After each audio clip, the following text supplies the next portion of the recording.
Alors, dans cette vidéo, on va voir comment valider les données d'une API dans chaque requête de l'API. Puis, on va y aller ici.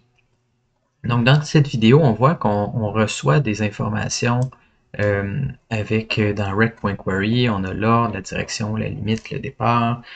Dans l'autre, dans rec.param, on a le ID. Puis, quand on ajoute un élément, on a rec.body. Donc, tout ça, c'est des entrants, c'est de l'information qu'on reçoit dans notre requête. Puis, c'est important de valider toujours ces données-là pour éviter qu'on reçoive de la donnée malveillante, ou au moins de nettoyer pour éviter qu'il n'y ait pas des attaques. Donc, comment qu'on fait ça? On a besoin on pourrait le faire à la main, mais il y a une librairie qui fait l'affaire pour ça. Donc, on va utiliser Express Validator. npm install validator. C'est vraiment une librairie qui est faite pour Express, donc qui va agir en tant que middleware. Les middleware, on l'a vu dans une autre vidéo. Donc, ça s'inscrit entre la requête et l'exécution de la requête comme telle. Donc, pour faire ça, on a besoin de deux éléments. Je vais juste arrêter ça.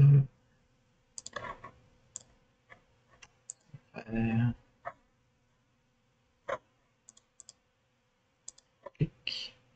Disable. Disable. Ça, j'ai plus besoin de ça. Donc, j'ai besoin de la fonction check et la fonction validation results qui viennent à l'intérieur de Express Validator. Donc, ces deux éléments-là, cette fonction et cet objet-là, ça permet de vérifier chacun des champs. Puis, s'il y a des erreurs, ça va être envoyé dans cet objet-là. Comment on fonctionne?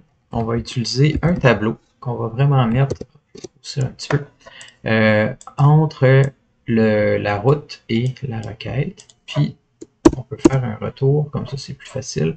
Moi, j'aimerais vérifier chacun des champs. Comme là, j'ai 4 champs que j'aimerais vérifier. Donc, je pourrais faire check mon champ ordre, donc celui-là. Et là, après, on peut faire plusieurs opérations dessus. Et ces opérations-là vont être transmises aussi à ma requête après. Donc, ça permet vraiment de nettoyer puis normaliser nos informations. Donc, première des choses qu'on voudrait faire, c'est échapper l'information. Qu'est-ce que ça veut dire échapper? C'est que, par exemple, si j'ai quelqu'un de malveillant qui décidait de dire, ben, moi, j'aimerais faire un script dans ma chaîne de caractères, script comme ça, une balise de fermeture, puis à l'intérieur, ben, je pourrais exécuter du JavaScript. Ça s'exécuterait probablement au moment de l'affichage, quand on essaie de le mettre, peu importe, dans ma base de données.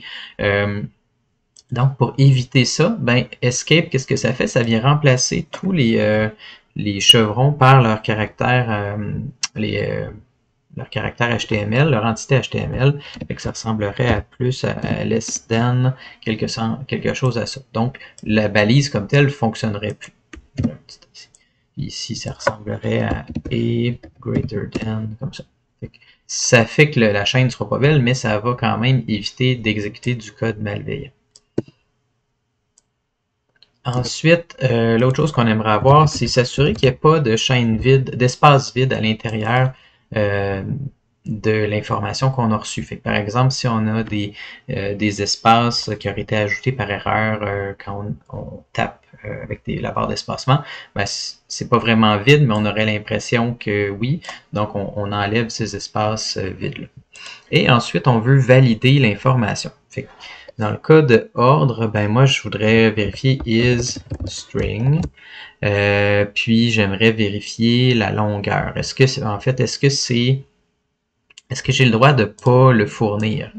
Ben, je pourrais décider de rien mettre. Puis, je pourrais dire... en fait, c'est optionnel de l'ajouter. Je suis pas obligé de l'ajouter à ma requête, puis ça va pas briser. Donc, je pourrais avoir is optional. Puis si c'est pas optionnel, ben là, si on a rempli l'information, qu'est-ce qu'on met? En fait, ce serait l'inverse. Ici, je voudrais vérifier si je mets que c'est optionnel en premier. Ensuite, je vérifie que c'est une chaîne. Puis, ben, pour éviter que is length, comme ça, ben, pour éviter que, comment dire, on puisse injecter ou mettre une chaîne qui serait très longue, qui pourrait ralentir notre système ou qui pourrait briser notre système, ben, on aimerait quand même s'assurer que on n'a pas une longueur, on met une longueur maximum, pardon, dans ce cas-ci, de, je sais pas, moi, probablement que 30 caractères, c'est le nom de la propriété, la longueur de la propriété maximum qui m'intéresserait. Donc là, ça, je peux faire ça, puis vérifier, ben, est-ce que ça fonctionne. On va le tester tout de suite pour voir est-ce que tout ça fonctionne. Puis, on va aller à l'intérieur. Validation erreur est égal à de ma requête. Comme ça. Donc, dans le fond, j'utilise l'objet que j'ai utilisé en haut. Puis, je l'affiche. Je vais faire console.log. Puis, s'il y a des erreurs, ben là, on verra qu'est-ce qu'on fait plus tard. Fait que là, je teste tout ça. Je vais aller dans Postman pour tester ma requête.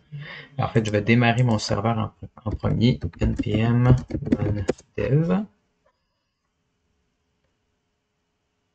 Je vais voir, mon serveur démarre sur...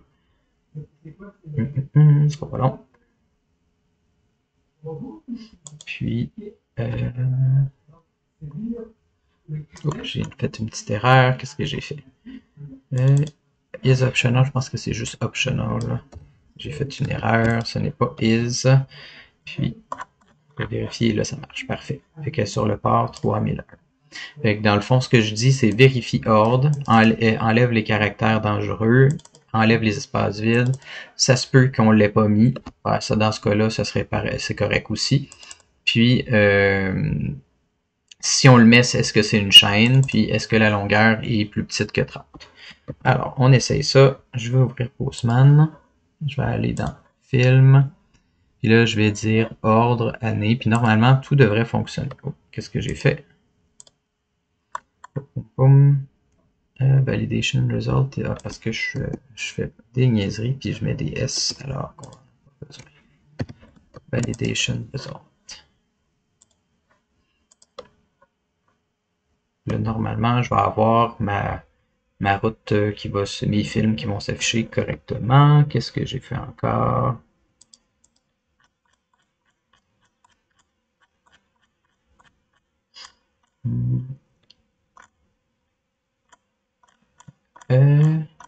Qu'est-ce qui se passe?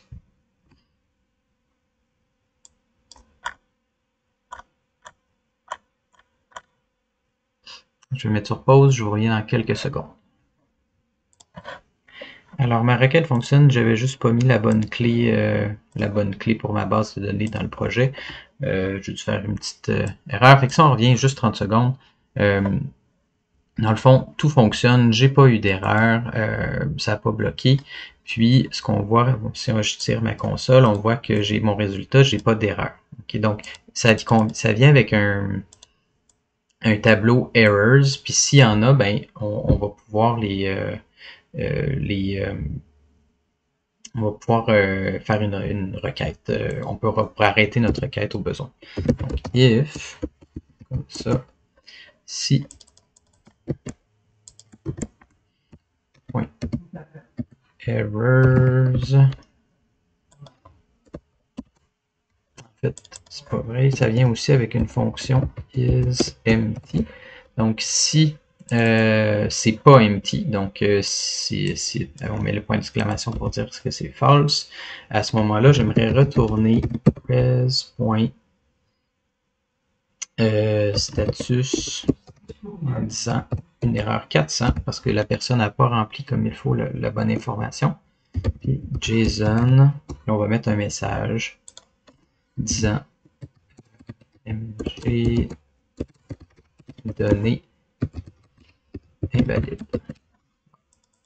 Là, à ce moment-là, si ça, je peux vérifier. Si jamais j'ai des erreurs pas bonnes, mais ça va me retourner, ça va arrêter tout de suite ma requête. On n'oublie pas le return. Puis, si je regarde, puis que maintenant je mets, qu'est-ce que j'ai mis? J'ai dit 30 caractères. Je vais essayer de mettre ça. Ben là, on voit que j'ai plus que 30 caractères. Si je mets rien du tout, si je ne l'ajoute pas ordre, ma requête devrait passer quand même sans problème. Puis,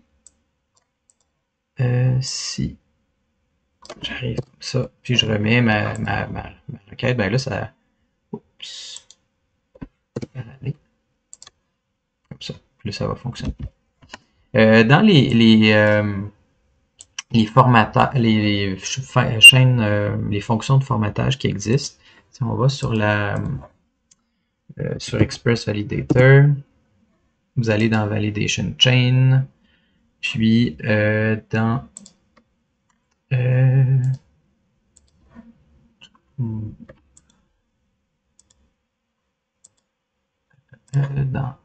API, Validation Chain, voilà. Et si vous allez dans API, Validation Chain, vous allez avoir toutes les fonctions dont je parle, puis dans Standard Validator, parce que ça utilise une autre librairie au travers, mais là, vous allez avoir énormément de fonctions pour tester. Donc, est-ce que c'est un alphanumérique? Est-ce que c'est quelque chose en base 64? Est-ce que c'est une date qui est avant une autre? Est-ce que c'est un booléen? Puis là, vous avez toutes les options que vous pouvez les enchaîner. Est-ce que c'est une date? Est-ce que c'est un élément décimal? Est-ce que c'est divisible par? Vous pouvez aller fouiller là-dedans pour voir lesquels qui seraient intéressants pour vous. Mais ce qui est important, c'est de s'assurer que que les éléments, ben, ils sont du bon type. Tous les éléments doivent être validés dans votre à l'intérieur comme ça. Puis ça va toujours être la même façon. Fait que si vous vouliez mettre un deuxième paramètre, et là je pourrais dire check. Là, dans ce cas-ci, je mettrais direction. Puis là, je viendrais copier ça parce que je suis paresseux. Puis, dans ce cas-ci, ben, j'aimerais, moi, j'aimerais vérifier que j'ai juste deux choix. J'ai soit ascendant, soit descendant. Et je peux mettre soit ASC, soit desk. Puis si c'est pas là-dedans, ben, ça va pas fonctionner. Puis ça s'en vient ici, avec une virgule. Fait que là, vous pouvez les enchaîner comme ça, toutes les propriétés. Si vous avez un paramètre avec le body, ben c'est la même chose. Si vous aviez je vais descendre plus bas, je vais aller justement dans le post ou dans le ID, ça c'est une bonne façon. Si je veux récupérer un seul film par son ID, ça, ben, si j'ai un paramètre qui est obligatoire, je ne peux pas vivre sans ce paramètre-là, donc ce que j'aimerais faire, moi, c'est faire check de ID. Encore une fois, j'escape, je trim ça. Puis là, je pourrais dire not empty. Ça veut dire que ce paramètre-là, il ne peut pas être vide, il ne peut pas être mis à l'intérieur. Il ne peut pas ne pas être mis. Sinon, après ça, je pourrais vérifier si la longueur is length. Puis dans le cas des ID avec Firestore, ça mesure 22 caractères. Donc, je pourrais dire min 22. Puis max 22. On peut utiliser aussi au besoin des expressions rationnelles, donc matches. Puis là, je pourrais mettre à l'intérieur, je pourrais mettre ce qui m'intéresse là comme élément. Fait que je pourrais dire, ben, est-ce que ça pourrait être de A à Z, de 0 à 9. Puis, ça peut également contenir un tiret puis un underscore. Il faut les échapper. Puis, on a besoin de ça 22 fois. Donc, peut-être que là, ma requête est peut-être bizarre, j'ai peut-être pas bien fait, mais le principe est le même. On peut utiliser un regex de la même façon.